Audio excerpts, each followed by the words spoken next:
جہیز دینا وراثت کی طرف سے کافی ہے۔ آج کل لوگ بیٹیوں اور بہنوں کو وراثت نہ دینے کا یہ عذر بیان کرتے ہیں کہ ان کو جہیز تو دے دیا ہے۔ جہیز میں بہت ساری قیمتی چیزیں دیتے ہیں اور بعض دفعہ کیش بھی دیتے ہیں، تو وہ کہتے ہیں کہ جہیز دے دینا وراثت کی طرف سے کافی ہے، اب وراثت میں حصہ نہیں دیں گے۔ اس بارے میں آپ شریعت کے نقطہ نظر سے وضاحت فرما دیں۔ بنت شباب الدین، نیپال۔ کتنا بھی جہیز دے دیں، کروڑوں کھربوں اربوں روپے بھی دے دیں، تو بھی جہیز وراثت سے نہیں ہوگا، بلکہ وراثت الگ سے دینی پڑے گی۔ تو اس لیے یہ بالکل جہالت کی بات ہے۔ ایک آدمی نے اپنی بیٹی کو 10 کروڑ روپے کا سونا دے دیا، فرض کریں، اگلے دن اس کی ڈیتھ ہو گئی تو دوبارہ سے بیٹی کو پورا وراثت کا حصہ ملے گا۔ تو اس کا طریقہ یہ ہے کہ اگر آپ چاہتے ہیں، کیونکہ اس میں بعض دفعہ یہ ہوتا ہے کہ آپ ایک بیٹی کو بہت زیادہ جہیز دے دیتے ہیں، وہ تو یہ جہیز کی رسم اسلام میں ہے نہیں،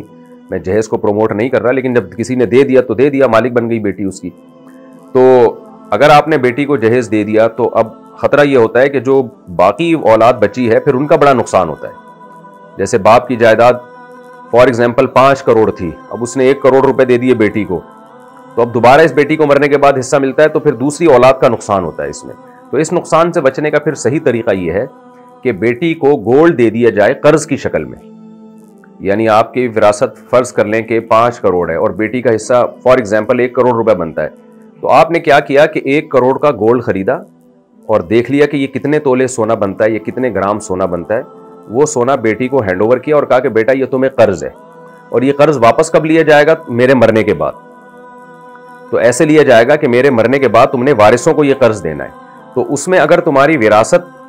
کا حصہ ہی اتنا بن رہا ہو تو یہ قرض اسی میں سے مائنس ہو جائے گا۔ وراثت کم ہو، قرض زیادہ ہو، تو وراثت کے بقدر جتنا قرض بنتا ہے وہ رکھ لینا اور جو اضافی ہے وہ دے دینا۔ مثال کے طور پر آپ کی جب ڈیتھ ہوئی تو بیٹی کا حصہ بن رہا تھا 80 لاکھ روپے اور آپ اس کو دے چکے تھے 1 کروڑ کا سونا، یعنی جتنا سونا اس کو دیا نا وہ ہوگا، پیسوں کی قیمت نہیں دیکھی جائے گی، یعنی سونا آپ کے مرنے کے بعد وہ سونا ہے فار ایگزامپل 1.5 کروڑ روپے کا اور وراثت میں حصہ آ رہا ہے 1 کروڑ روپے کا، تو 50 لاکھ اس سے واپس لیے جائیں گے، پھر وارثوں میں یعنی وراثت میں شامل کیے جائیں گے اور اس وراثت میں پھر اس لڑکی کا بھی حصہ ہوگا۔ اور اگر زیادہ بن رہا ہے، آپ نے جو اس کو سونا 1 کروڑ کا دیا تھا، آپ کے مرنے کے بعد اس کی قیمت ہو چکی ہے 1.5 کروڑ اور لڑکی کا وراثت میں حصہ آ رہا ہے 2 کروڑ، تو 1.5 کروڑ تو وہ آلریڈی لے چکی ہے کیونکہ وہ تو قرضہ ہے، وہ اس نے واپس کرنا ہے، 2 کروڑ واپس کرنے ہیں، تو 2 کروڑ میں سے 1.5 کروڑ کاٹ لے، اپنی وراثت کے 50 واپس کر دے۔ تو اس طرح ہیلا اختیار کیا جا سکتا ہے، تدبیر اختیار کی جا سکتی ہے، یہ بالکل جائز ہے۔ تو اولاد میں کسی کو زندگی میں ہی دینا ہونا تو پھر اس کا طریقہ یہی ہے کہ قرض سونا میں اس لیے کہہ رہا ہوں کہ کرنسی تو ڈی ویلیو ہوتی ہے نا بہت زیادہ،